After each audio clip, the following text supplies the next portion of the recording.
These are the True News headlines for Monday, March 17, 2015. Polls have opened in Israel's general election.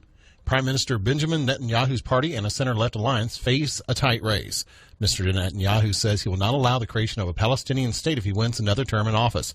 But the Zionist Union says it will work to improve relations with the Palestinians and the rest of the world. Current Prime Minister may be able to form a new coalition even if his Likud party doesn't win the poll. Professor Yossi Melkenberg, Israel expert at Foreign Affairs think tank Chatham House, says that the process of coalition forming could take some time. If we look at the public opinion polls, it seems that the Labour Party is leading in a sense that there is like 4 or 5 seats advantage, but the main question will be not who is having more seats, but who can form a coalition.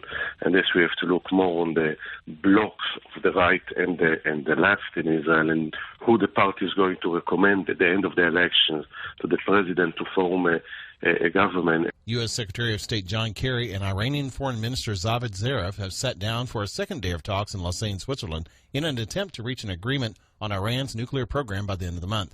With just 2 weeks to go before the deadline, talks are at a crucial point. Elena Casas reports from Lausanne. The mood is optimistic here in Lausanne, with officials on both sides saying they're confident a deal can be reached this week. Sticking points remain over how many nuclear centrifuges Iran can keep for civilian purposes, and how quickly the US can lift sanctions in exchange for Iranian cooperation.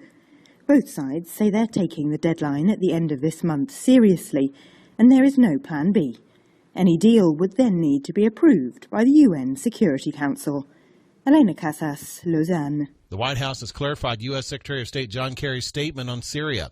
Over the weekend, the Secretary of State raised eyebrows when he told an American broadcaster, CBS News, that Washington will have to negotiate in the end with Syrian President Bashar al-Assad. Now the White House spokesman Josh Earnest said that really meant the Assad regime. What Secretary Kerry saying is that he does believe that it is appropriate for representatives of the regime to sit down with members of the moderate Syrian opposition to try to make some negotiated decisions about the political transition in Syria. The Secretary Kerry was referring to Assad as essentially a proxy for the regime. He did not envision a scenario where Assad would himself participate in those conversations.